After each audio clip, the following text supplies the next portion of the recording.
Hello. Natalie and Henry here. This is the Vandal Factory podcast, where we interview people about music and poetry and theatre and activism, but sometimes we have to do some editing to make everything fit into one episode. So this is an extra special bonus podcast called The Factory Floor Cuts. And in these episodes, we like to share the whole chewy, delicious, gorgeous conversation that we've had with our guests, unedited, for your listening pleasure. So in this episode, you're going to hear our chat with B. Dolan, activist, rapper, raconteur, screenwriter, and he's talking about his new album, The Wound Is Not the Body, and he talks about his writing process and his final UK tour and the fight against fascism. Oh yeah, I really enjoyed this chat with B. Dolan. It's such amazing thing that we've got B. Dolan on our little podcast. Yeah. It's so cool. We've been big fans of his for so long. His music has accompanied us on many a car journey to a protest, to gigs, and then you meet them and you'd met him before, hadn't you? So you knew he was super humble and super cool. So I'd put him on with Sage Francis a few years ago, but really we didn't chat that much. He just did the gig and he seemed really sound. But this was a proper chance to just have a good natter with him, and he was so humble. He's toured so much, and in his own words he was like, I don't need to be told I don't need people validation.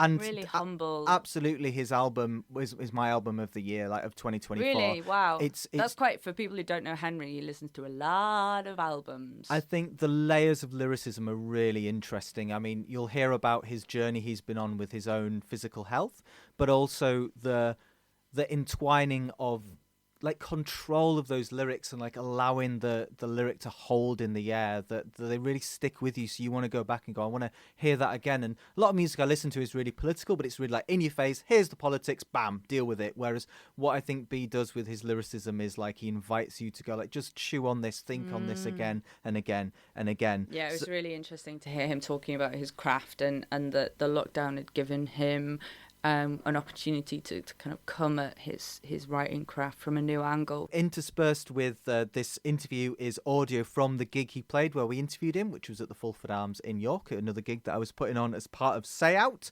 This interview is taken from episode number 31, so if you want to hear a song chosen by B. Dolan, head on over to episode 31 to hear the track he chose.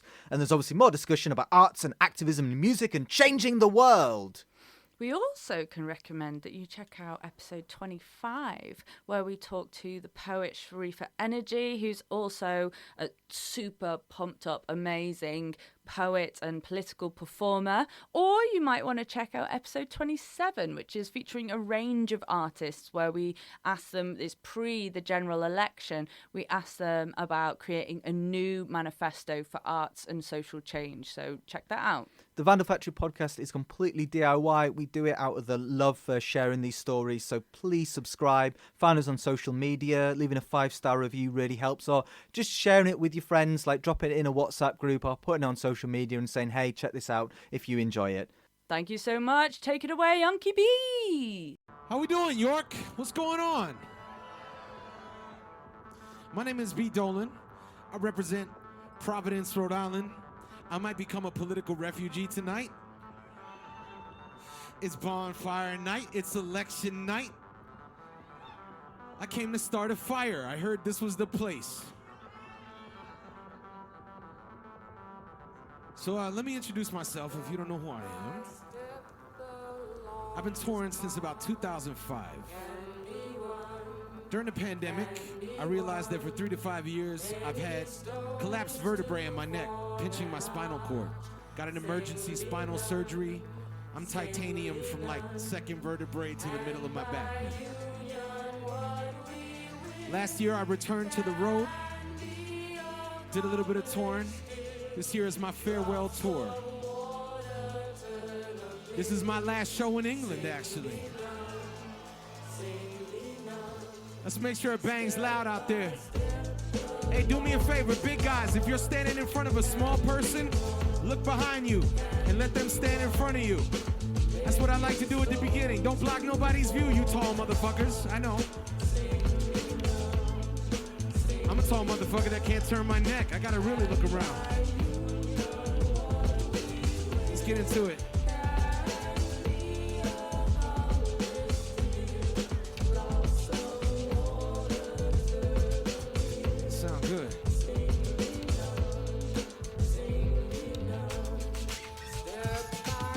Step ahead, step behind. Only rapper two-stepping with the metal spine. Even in decline, still ahead of my time. Evil Knievel in his prime, how's he even alive? Damn, I dare you devils adhere to the schedule. I ran like hell for years at this level. Whole family on my back, what I tell you. Even when the vertebrae cracked, I never fell through. Never said I was invincible. Body moving, body broken from the neck down. Guess I was standing on my So, hello. Hello. Me and Natalie are here in the dressing room of the Fulford Arms, or the Fully. You've not been Yeah. here for many, many years. I've not been here PP. Whoa. Pre-pandemic, I've not been back. And it feels good. It feels like coming home. It's lovely. Yeah, well, not only It's is one of it, my favourite venues. It's one of your favourite venues as well. it's still got the punky edge that it's a bit gnarled, but it's like very organised and on it. I like it. It's like you down to a T. It's like if you were a building. or a Yeah, if I was a venue. building, it's still a bit smelly, but but it's an actual venue that's working. And the reason we're here is, of course, we are interviewing the hip hop activist B. Dolan, who is to my right. Yeah. How's it going? All right, Mr. Dolan. We call you B. Call me whatever you want. No. Call me Uncle B. Ah. I get called Auntie Natty. That's why my... Yeah. Put respect on Auntie Natty's name. Okay. So,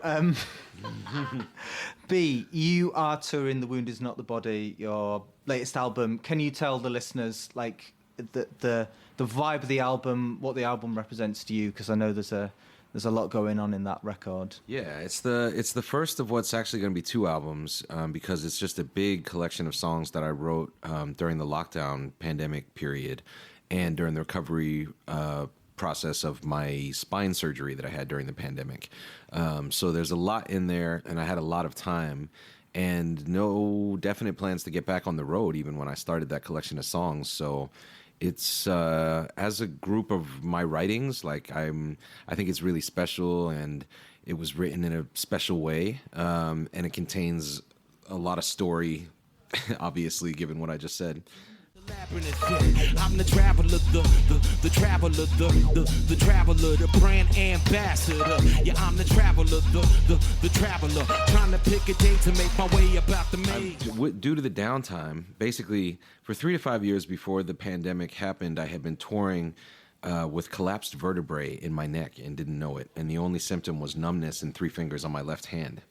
And because of lockdown, I stopped going to physio, and my wife was kind of asking me as I was homeschooling our nephew and being like, this is weird with your back not getting better. Like, you should get an MRI. And when I did, they were like, you need emergency surgery. Like, stop taking all medicine.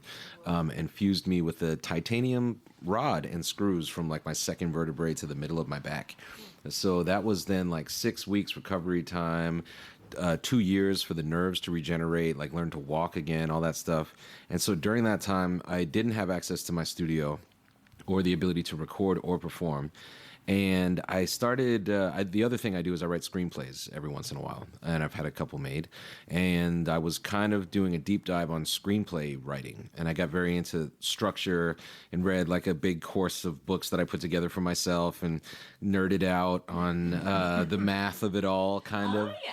Yeah, and then wrote a couple screenplays. But then once I had built a studio in the backyard, I got out there and started making songs again, and I started applying that like math thing to my songwriting, and that was like a big, you know. So I just had time that I had never had before. We'd been on this cycle of like getting in advance to make the next album, making the next album in the time between touring the last album, and being very locked into this like live music cycle of making the record, then going to sell the record. And for the first time, when I just had no impending tour, it was the closest I've gotten to like my genesis as a writer of just being like, how good can I make this? Like how, and I got to really just like make the thing, focus on the creation part of it. And I did like nerd out on math. I developed like a whole different approach when I start writing songs. It kind of changed and made things easy where they used to be difficult, where I used to just have a sense that something was wrong. Now I was able to like find and diagnose why it felt wrong, as opposed to just like banging my head against the wall. So I got very into my process. So my background is I'm more of a poet, but if you were to talk to another rapper or songwriter, or I guess poet as well, is there something that you would go, this really clicked in that process that changed from, as you say, you had time and it became more looking at it as a story? Yeah, early on, I guess I just started as an inspired amateur. So I knew what I liked and I knew what I liked to hear, and then I just started making it. I didn't go to school for music. I dropped out of school to pursue music, and I just bought a drum machine and just started like banging on it, and then got a laptop in the early 2000s when like digital audio software was becoming more accessible, and just purely like brute force figured it all out, which was a crazy way to go about it, but it's based on the resources I had available to me at the time. And I always kind of had this fear throughout that of like theory or like learning too much, and like I was gonna learn some bit of theory that was gonna short circuit this kind of like natural thing that I had intuited, and I would lose my particular style. And once I got over that feeling, I found like lots of helpful stuff in there. And it's again, like you will bang your head against the wall if you have like taste, and if you can sense that something's not right about it, you don't know why. But you've written a 15-bar verse and you just need a 16-bar verse, and eventually you will figure out, and you will repeat that last bar twice, but you won't know why you fixed it. And then this is more like just getting the tools to go, oh, it's 15 bars. Oh, that's why it feels incomplete. And then once you understand that, you can choose to then subvert the expectation. It's not to say that you must follow the rule, but like knowing the rule gives you the ability to choose, Yeah. It sounds like you learn your craft by doing and performing, and then it was just coming from an instinctual, almost like stand-up comedy. Like comedians are always talking about, you don't know whether something's funny until you get out and you start doing it in front of an audience, and the audience decides whether something's funny or not. So that you have to get out and just start doing open mic spots and whatever. And then, as you say, the screenwriting is at the other end of the scale. And I think especially in America, there's a particular structure and craft. There seems to me from an outsider like a what's the word, a kind of template? A culture, a template, that's, and a lot of theory around that. But it's so interesting to hear that you've kind of taken your theory and structure from the storytelling involved in screenwriting and then being able to apply that to rap. That's amazing. York, make some fucking noise. Let's do this shit on a Tuesday. I know exactly what you want. Here you go. Even after you burn the last book from out the library, the future is non-binary. Behind every word, another day has passed. Danger lays in the grass, and fortune favors the sociopath. Still on his past, still known to rock a mask. Yeah, and it's all kind of math. Like, and that's the thing is like, the songwriting, and they work in similar ways where it's just like, there's expectations, there's subconscious expectations that the listener or the viewer has based on things that we all, if we don't know we know them, we've seen 1,000 movies, we've heard 1,000 songs. So if we're watching a romantic comedy and halfway through the main characters break up, we know there's 30 minutes left in the movie. We have an expectation that this is going to get fixed. We almost know what happens next. And when it happens, we get the satisfaction of like, oh, that thing happened. Or if it doesn't happen, we get the incredible rug pull of like, whoa, what the hell? I thought for sure. And it's the same with music. In the first bar of a rap, I set up a poem. I set up a subconscious like expectation of like where the rhyme will be of like da da da da da da hat, and then if in the second bar I go da da da da da da that, your brain is already kind of going like, oh, I recognize this pattern. And then by the third bar, if it's da da da da da da sat, your brain is like, I definitely know this pattern. And then when I hit that fourth bar, it's like you say it with me, and I say da da da da da da bat, and you're like, ah, yeah. And that is the traditional battle rap format. If I want to diss your shoes, I don't talk about your shoes. You looked at your shoes. If I want to diss them, I'm not going to talk about them in the first bar. I'm going to talk about how you're giving me the blues and why would you choose. And then there's something in the news. You got some wax shoes. Whoa. And by the time I say it in the fourth bar, the listener, like that's where the punchline hits the most effectively. And so from that, like your song is 95 beats per minute, 2 minutes long. How many bars is that? 32. If it's 2 8-bar choruses, that gives you 2 16-bar verses. Half of those verses, half of those are fours. It's fours, eights. You know, like it's numbers. Like at a certain point, and that's fun for me because that's not how I did it for the first 25 years. And after feeling like I know how to make a B. Dolan song, how do I keep this from getting stale for myself? Like that's where I go for inspiration, is like, how can I do something new?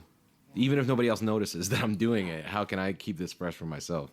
Well, speaking of those people noticing, a lot of people have been noticing because you've been on tour for the past couple of weeks in the UK on the hitting across England, Scotland coming up.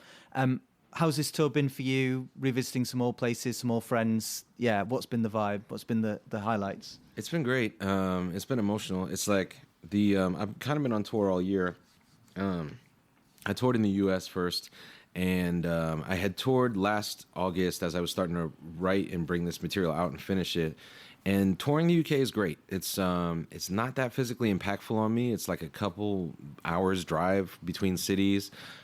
It's pretty manageable, and the crowds out here have always been good. We've always been able to like hire people to carry boxes and stuff since like 2018 or 17, which is good physically for me. The States is more of an ordeal because the States are huge. And so like in July, I was on tour on the West Coast, like in a Nissan Altima, just like dragging a suitcase city to city. And yeah, so the realization came when I came back and we got another MRI and they kind of looked at things. And I had some tough conversations with like doctors and physios who were just basically like, if you keep trying to tour at this level for the next 5 years, you're going to lose serious function in your body, like to the risk of like paralysis, wheelchair type stuff. So once I got that news and had the conversation with like, you need to prioritize your health and like strengthening all that stuff. And tour really doesn't make that possible. Like it interrupts your life for months and months at a time. It doesn't make it easy to set up a steady strengthening yoga routine. And so just that realization, I, kind of woke up at a certain one of the days and was just like, okay, guys, like this is the farewell tour. And once we made that announcement, tickets started selling like crazy. To which I'm like, oh, you heard me all these years. Oh, you were seeing it, but it is what it is. I understand.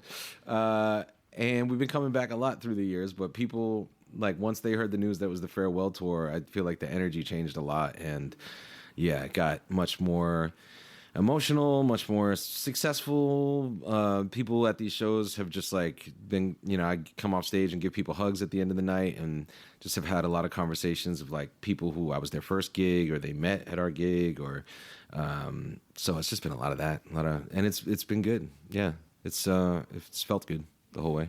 And how about you though? That's the impact it's had on your crowd. Are you having moments where you can soak it all in? Are you knackered and you just want to go home? Yeah, I was nervous when I came out. I was like, is this going to be like being at my own funeral, for 14 days? And there are people who just come up to me and be like, it's so sad that you're leaving. And I'm like, I'm not dying.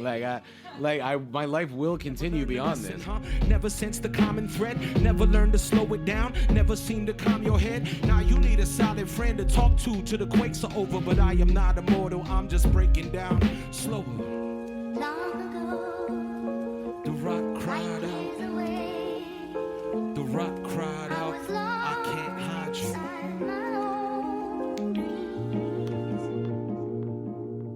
Yeah, and one-offs are still possible. Like I said, it's just touring at this rate. But yeah, I mean, for me personally, I kind of feel like pretty satisfied, to be honest. Like at this point, I've been touring a long time. I've been a lot of places. I've received like all the validation I need from live music, and I've had incredible experiences and rocked in front of 3,000 Greek anarchists with no security, doing a show of force against fascists, and rocked in front of 60,000 people and freestyled and like. Whoa, you're gonna have to tell that story. Yeah. I mean, you've just hit our demographic. You talking about the Greek Antifa? That one? Yeah. Oh yeah. That was where I learned about Antifa. That was be bad at placing the year, but I think maybe year 2004 14, 13. I had been touring a lot, and I had been paying attention to the rise in like right-wing nationalism globally. And Greece was the first place that I saw it happen, was after the bailout and what happened with Greece in the euro, I think. There was just like incredible poverty there. And then they had some Nazis get elected to the parliament. It was a Golden Dawn party. Yes, I think, yeah. And so I think a year later, I was touring in Europe, and they got in touch and flew me to Athens and picked me up, and we're just like, and in the ride there, they're kind of explaining the deal, and they're like, this political rapper got killed last year, and so we've started to do like political rap concerts in the city as like a show of force against these fascists.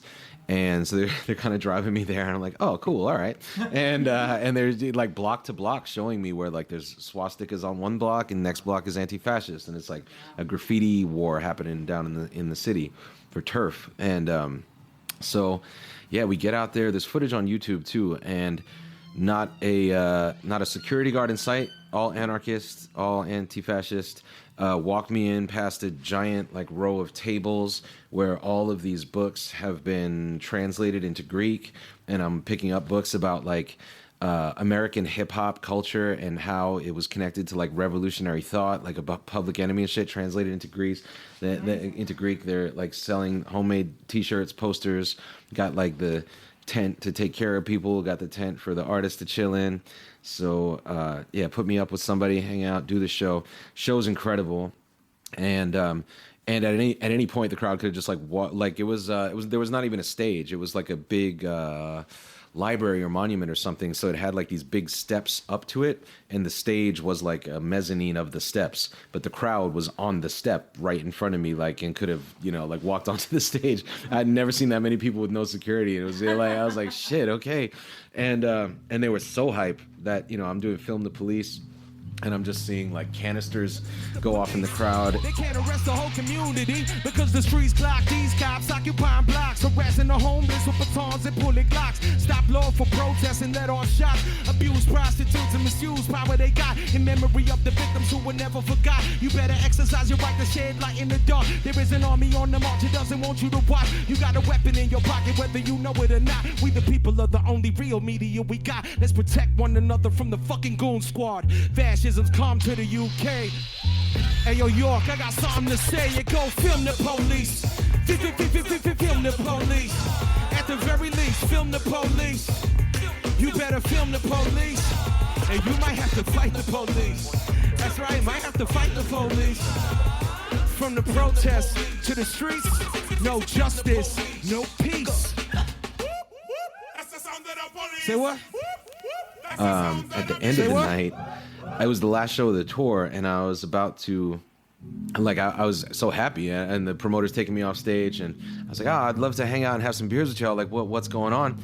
And he was like, actually, I think we need to go this way. And he starts like walking me, and apparently, like when they left there, a bunch of people, the police had started kicking off, and the concert attendees just started fighting the police. So he's like quickly like, all right, let's take a turn down this street. He's walking me down the street, and I'm just hearing like bangs behind me, like a full on like riot just popped off. But that's how it was going down. Like, I mean, that might be the case tonight. This is York. We are a hotbed of activism here. Trying to start a fire. I think it is officially the safest city in the UK. But speaking of fascists, yeah. I think it would be untoward not to mention that we are recording on the 5th of November. And in 2024, and it's what now, like 6:30 or something like that. There's a little thing going on in B's home country. So how does America celebrate Bonfire Night? We're about to find out. We're about to find out. Yeah. Yeah. Different day tomorrow, isn't it? Yeah, I'm gonna get back to the hotel room tonight and have a look. But yeah, and I mean, it ties in easily. Like from Greece, then I watched like the right-wing march in some Nordic countries, I believe, were next. And then I remember UKIP in the UK when I came out here, and then Boris Johnson. And so by the time Trump ran the first time, everyone in America was like, oh, no way, are you kidding? And I was like, way, this could happen. Like, this is the way it's been going around the world. And even then was was conspiracy minded enough to be like, this isn't a coincidence, like that all these countries are doing the same rightward thing.